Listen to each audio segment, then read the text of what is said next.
Perjalanan ekspedisi ekonomi digital kali ini sudah memasuki hari kelima. Di hari kelima ini, tim akan mengeksplorasi bisnis UMKM di daerah yang memanfaatkan digitalisasi sehingga berhasil merambah ke luar negeri.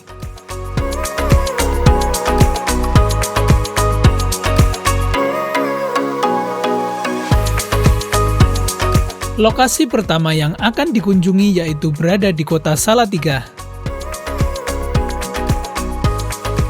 Simak terus perjalanan tim ekspedisi kali ini.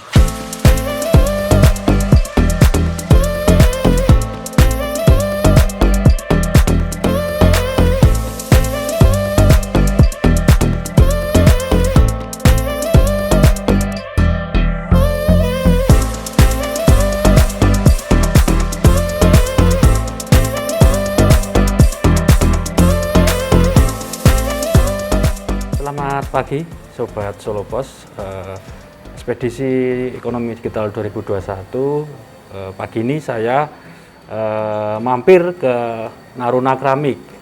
Di samping ini sudah ada owner dari Naruna Keramik, Pak Roy. Selamat pagi Pak Roy. Selamat pagi. Bisa dijelaskan mungkin Pak, perkembangan bisnis keramiknya seperti apa, kemudian setelah menjadi peserta Explora nanti seperti apa mungkin Pak? Ya, jadi kami bisnisnya itu keramik ya seperti ini. Jadi keramik handmade, kami bukan pabrikan. Kami bisa dibilang kami masih baru, kami 2 tahun 3 bulan. Selama ini prosesnya sangat luar biasa.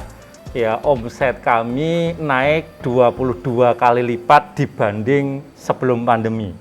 Ya, dan ya sebetulnya kalau kita lihat sebetulnya bisnis keramik di Indonesia itu kalah bersaing gitu.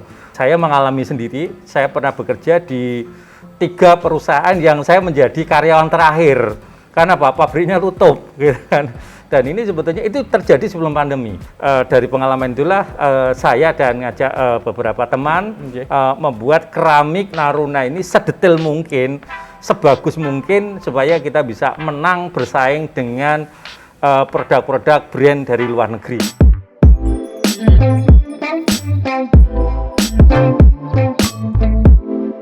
Untuk pemasarannya juga sudah melakukan digitalisasi ya Pak ya? Iya. Seperti apa Pak?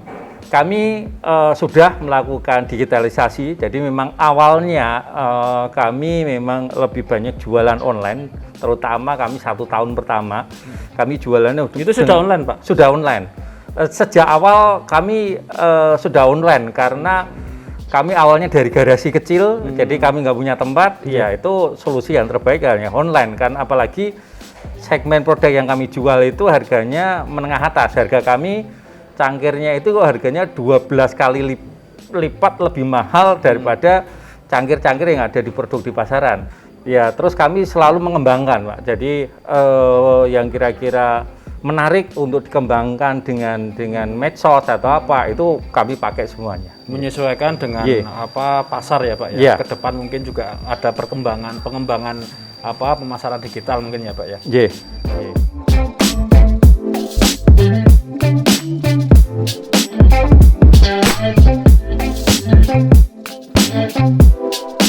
Kalau yang khusus Pak, sekarang fokus untuk Explora BNI Pak Roy ini juga nanti kan bisnisnya bisa lebih terdorong ke depan karena Explora ini kan mendorong sektor-sektor UMKM, sektor real agar lebih menembus ke pasar ekspor, pasar global. Nah, Pak Roy bisa dijelaskan Pak Roy terkait dengan program-program di BNI khususnya program Explora ini Pak?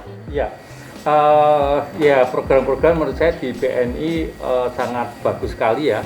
Itu sangat mendorong kami untuk berkembang dan maju jauh lebih cepat lagi. Ya, terutama di medsosnya kami digandeng, kami juga dibantu untuk dibukakan pasar. Ya, itu sangat terasa sekali bagi kami. Dibukakan pasar seperti apa Pak? Mungkin menambah jaringan di luar negeri atau gimana? Nyun sewu. Kami mendapatkan buyer-buyer baru lagi, itu yang dari Inggris, itu kemudian ada buyer yang dari ada bayar dari Singapura, kemudian ada yang bayar dari Norwegia. Jadi memperluas jaringan di luar negeri ya Pak ya. Kalau ke depan mungkin Pak untuk dengan adanya BNI Explora ini dampaknya nanti seperti apa Pak? Apa yang diinginkan mungkin harapannya? Iya, jadi kalau saya sih melihat BNI Explora itu bagus sekali programnya. Ya, saya berharap dampaknya itu sangat membantu UKM-UKM kecil, terutama yang mereka kesulitan untuk membuka pangsa pasar ekspor. Gitu. Jadi kita tahu selama ini yang bisa mengakses pangsa ekspor itu hanya pengusaha-pengusaha besar. UKM-UKM itu kecil itu sulit untuk bertemu, itu sulit ya. Jadi iya, kami berharap dari BNI Explora ini untuk nanti lebih banyak melibatkan UKM-UKM potensial yang ada di Indonesia untuk bertemu dengan para buyer yang terbaik di dunia. Oke, gitu aja mungkin Sobat Solo Pos Ekspedisi Ekonomi Digital 2021. Sekian mungkin bincang-bincang saya dengan Pak Roy, owner dari Naruna Keramik. Terima kasih, selamat siang.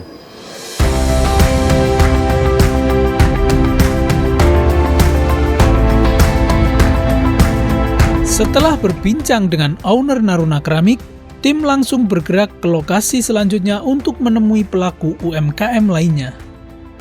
Lokasi kedua berada di Desa Trangsan, Kabupaten Sukoharjo. Produk UMKM yang kedua ini katanya diakui kualitasnya di benua Amerika hingga Eropa.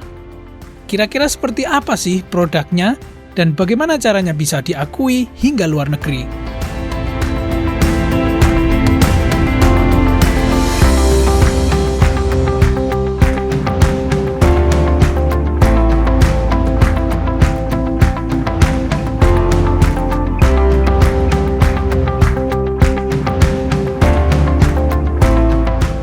Saya Supriyadi, pemilik dari PT Karisma Rutan Mandiri. PT Karisma Rutan Mandiri ini kita dirikan sejak tahun 1996. PT Karisma Rutan Mandiri ini memproduksi semua yang berkaitan dengan furniture yang berbahan baku rotan, kayu, dan besi. Untuk pemasaran sendiri 100% ekspor. Jadi alhamdulillah selama ini kita bisa masarkan ke berbagai negara.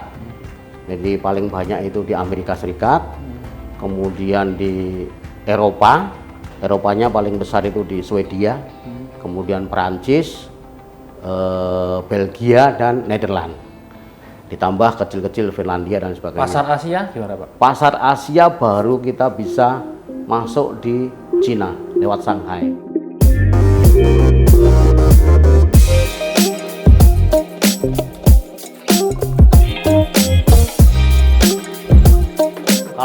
Kalau Karisma Rotan Mandiri sih sebenarnya memang ya kita teruji di pasar internasional, Mas. Jadi tetap saja kita orientasi di paling besar, fokus kita adalah di ekspor. Tetapi kita juga pengen lah paling tidak tahu lah seperti apa sih pasar domestik kan begitu. Ya kendala kita yang di mebel ini kalau kita boleh ngomong adalah mungkin satu regulasi. Kadang-kadang regulasi itu terlalu banyak regulasi yang mesti harus kita punya dan lain sebagainya. Kemudian yang kedua bukan ketidaksediaan bahan baku, Mas, tetapi bahan baku yang tidak stabil, harga nggak stabil, suplai nggak stabil. Jadi itu yang masalah. Kalau ketersediaannya di Indonesia itu banyak kok, Mas.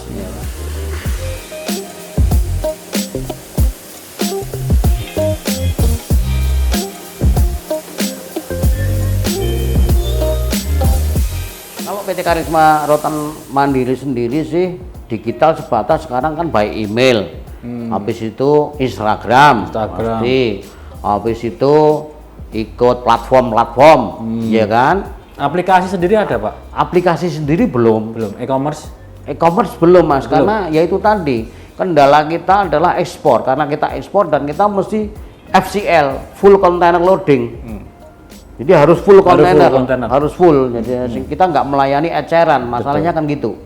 sekarang saya baru nyet up-nya. Ada beberapa teman-teman yang saya siapkan memang untuk digitalisasi marketing, termasuk tadi saya mau mencoba untuk kecil-kecilan online e-commerce, jadi langsung melayani 1-2.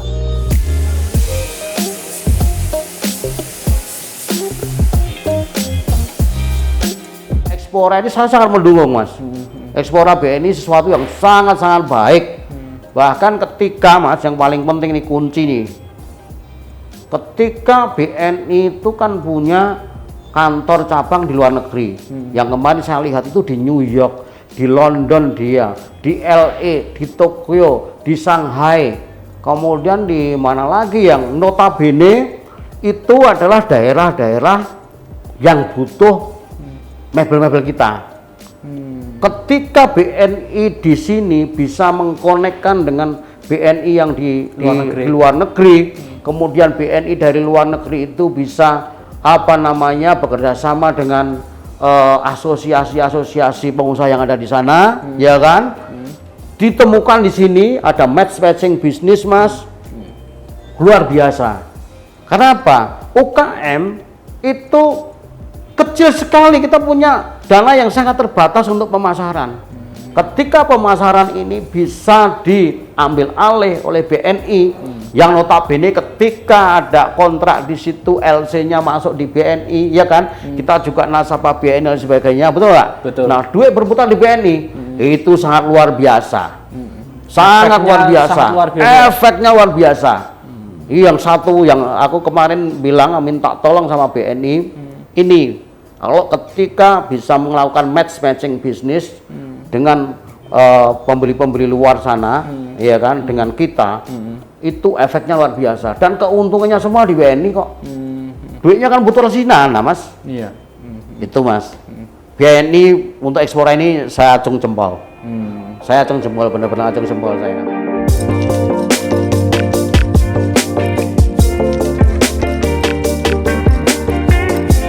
Setelah menjelajahi kota Salatiga dan Kabupaten Sukoharjo, tim beristirahat sejenak untuk menikmati kuliner di pusat perbelanjaan di Kabupaten Sukoharjo.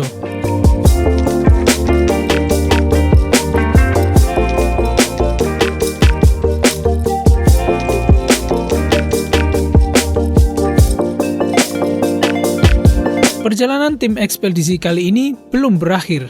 Masih ada perjalanan selanjutnya. Ikuti terus Ekspedisi Ekonomi Digital 2021 dan nantikan kami di episode selanjutnya.